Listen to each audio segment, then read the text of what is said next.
Shalom, selamat sore Bapak Ibu, saudara-saudari sekalian yang terkasih dalam nama Tuhan Yesus. Dimanapun Anda berada saat ini, doa saya, Anda sehat selalu. Saya memulai kalimat saya, sharing khotbah pada pagi hari ini dengan mengatakan, apa sih yang gak bisa kita lakuin demi orang yang kita sayang?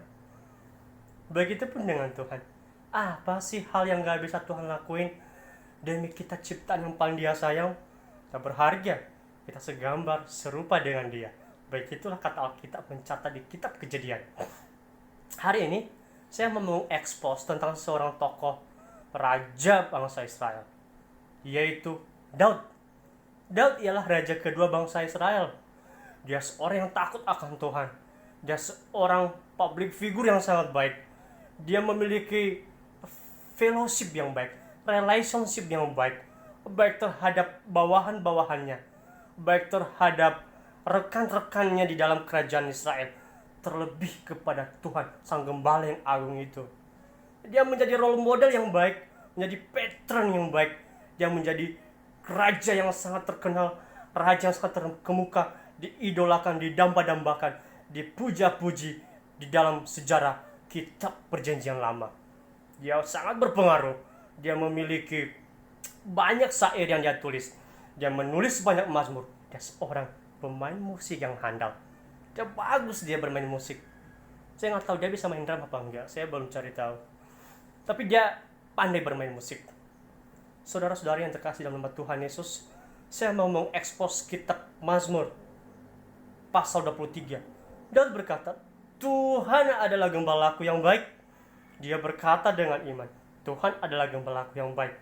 Itu artinya terlalu banyak gembala-gembala yang jahat dalam hidup ini. Terlalu banyak, sedikit gembala yang baik. Saya mau bilang ke kita sebagai domba, sebagai domba-domba Allah, nggak usah fokus terhadap gembala mau baik mau enggak. Tapi yang paling penting, kita sebagai domba, yuk lomba-lomba jadi domba yang baik. Domba yang taat kepada gembala itu. Ada yang menarik dikatakan di sana, di ayat yang pertama. Mazmur Daud. Kenapa bukan mazmur hiburan?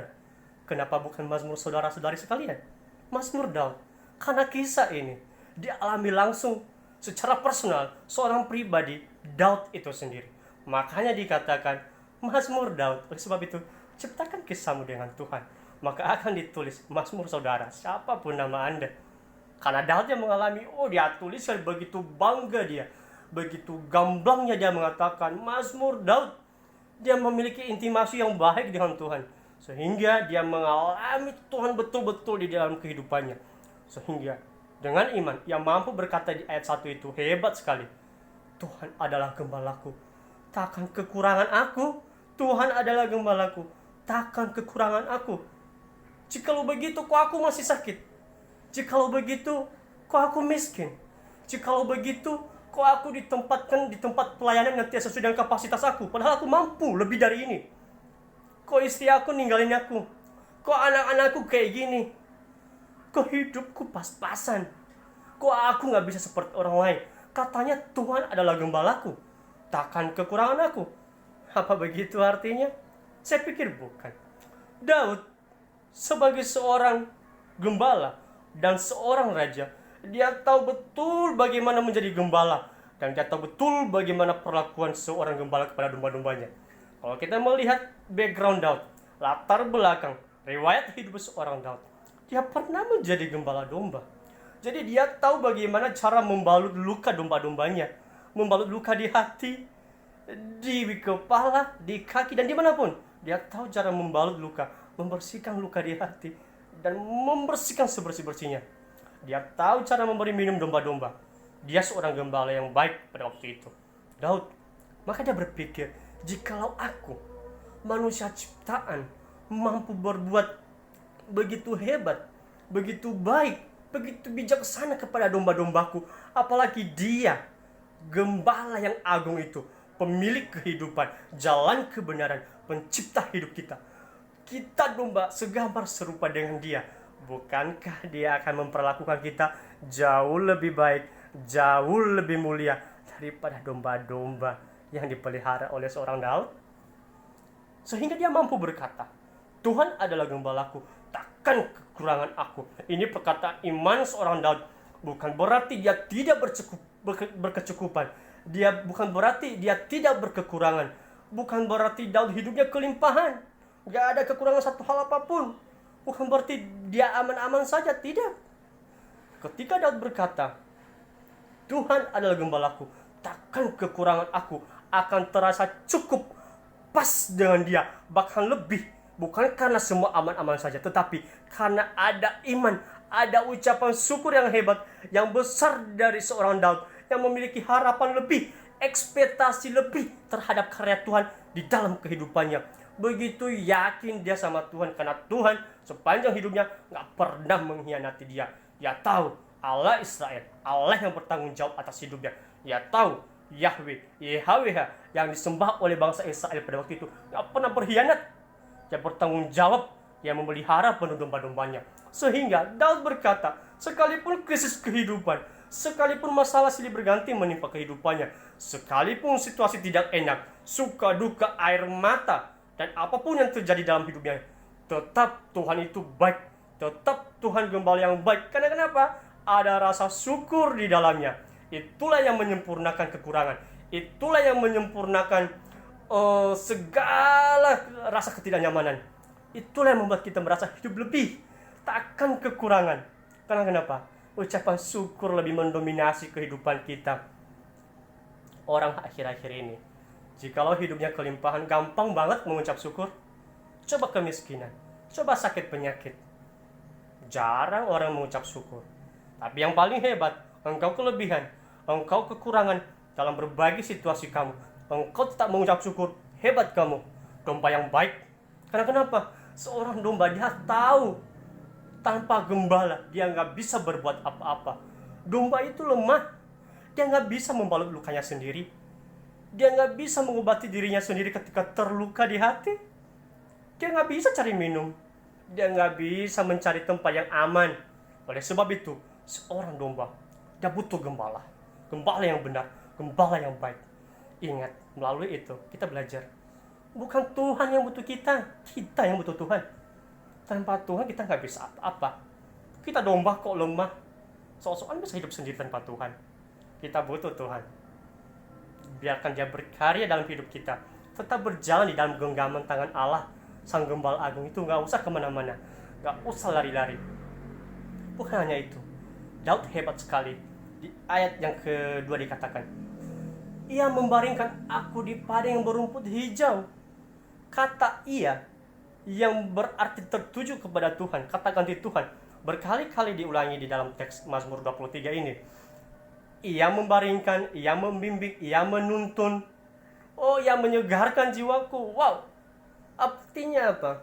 Kata ia begitu mendominasi teks ini.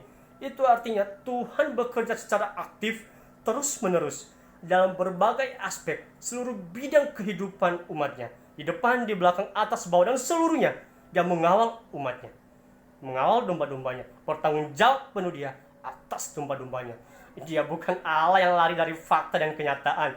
Dia Allah yang siap sedia menghadapi pahit, manis, peliknya kehidupan domba-dombanya. Dia jamin itu.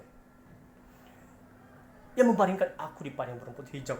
Lagi-lagi iman seorang Daud berbicara. Dia bukan orang Indonesia, dia orang Yahudi. Itu Yahudi padang gurun, tandus gersang. Ketika Daud berkata begini, bukan padang rumput yang dia lihat, tetapi padang gurun. Kenapa dia mampu berkata padang rumput, yang dia membaringkan aku di padang yang berumput hijau? Karena dia memiliki harapan lebih, ekspektasi lebih. Karena di masa lalu, kini Tuhan tidak pernah mengecewakan dia. Apalagi di masa yang akan datang, Tuhan tahu betul, Daud tahu betul bahwa Allah itu dulu, sekarang, sampai selama-lamanya, dia akan tetap membaringkan domba-dombanya di padang yang berumput hijau, sekalipun domba-dombanya tinggal di padang gurun yang gersang. Itu hebatnya Daud. Dia mengalami relationship yang baik, pengalaman yang baik bersama dengan Tuhan. Dia mengalami Tuhan betul-betul di dalam kehidupannya. Hebat dia. Raja yang menjadi patron dalam sejarah Alkitab Perjanjian Lama dan terus dikenang hingga masa kini di era postmodern ini. Hebat. Di ayat yang keempat dikatakan, Ia menuntun aku di jalan yang benar oleh karena namanya menuntun. Seorang gembala menuntun domba-domba. Karena kenapa? Kecenderungan domba berjalan di jalan yang sesat manusiawi. Domba, kalau boleh jujur, dia lebih mengikuti keinginan hati nuraninya, rasa cinta kepada dunia ini. Itu karakteristik domba. Dia nggak tahu apa-apa. Oleh sebab itu domba harus mau dipimpin, harus mau dituntun oleh gembala ke jalan yang benar. Karena kenapa? Tanpa gembala, domba itu akan sesat. Oleh sebab itu, jangan lari dari genggaman tangan Allah. Biarkan Allah mengontrol kehidupanmu. Jalan di dalam roh kebenaran Allah. Nggak usah mangkir daripadanya, nggak usah kemana-mana. Kalau engkau berjalan dalam genggaman tangan Allah, engkau akan berjalan di jalan yang benar. Gak akan sesat kamu. Belajar dari kisah ini. Di ayat yang terakhir, Daud menyuarakan perkataan yang sangat prestisius, mengundang decak kagum, terharu. Ada iman lagi-lagi begitu berbicara dalam kehidupan Daud. Saya sangat terberkati oleh karenanya. Sekalipun aku berjalan dalam lembah kekelaman, dalam bayang-bayang maut terjemahan lainnya, aku tidak takut bahaya, sebab engkau besertaku, gadamu dan tongkatmu, itulah yang menghibur aku. Saya nggak tahu apa yang menjadi lembah kekelaman Bapak Ibu saat ini. Suamimu kah? Istrimu kah? Anak-anakmu kah? Krisis ekonomi kah? Sakit penyakit kah? Pelayanan? Rekan pelayanan? Pekerjaan? Bahkan diri kamu sendiri bisa menjadi lembah kekelaman buat kamu. Taklukkan lembah kekelaman kamu. Ada gada dan tongkat Allah yang menghibur kamu. Ketika dikatakan gada dan tongkatmu itulah yang menghibur aku, bukan berarti Allah secara otomatis serta-merta menyelesaikan persoalanmu. Bukan. Tapi dia akan bekerja secara aktif, mengintervensi kehidupanmu, memberikan kamu hikmat, memberikan kamu power yang tak terbatas. Ada kuasa supranatural termanifestasi di dalammu, sehingga engkau memiliki kuasa. Engkau mampu menaklukkan lembah-lembah kekelaman di dalam kehidupanmu. Engkau harus bekerja. Allah akan menyelesaikan bagiannya. Kerjakan apa yang menjadi bagianmu. Allah akan mengerjakan apa yang menjadi bagiannya. Lembah kekelaman, tidak usah takut. Tuhan bisa menyelesaikan. Di masa lalu, Allah telah mengerjakan itu dalam kehidupan Musa ketika ia menyeberang laut Teberau. Di masa lalu, Sadrak, Mesak, dan Abednego, lembah kekelaman itu ialah perapian yang menyala-nyala. Allah bekerja aktif, nyata dalam berbagai kisah-kisah lain tokoh-tokoh Alkitab. Alkitab mencatat Allah tidak pernah mengkhianati domba-dombanya. Sekali lagi saya mau bilang, Allah kita gembala agung, Allah yang bertanggung jawab atas hidup domba-dombanya. Demikian, Tuhan Yesus memberkati. Shalom.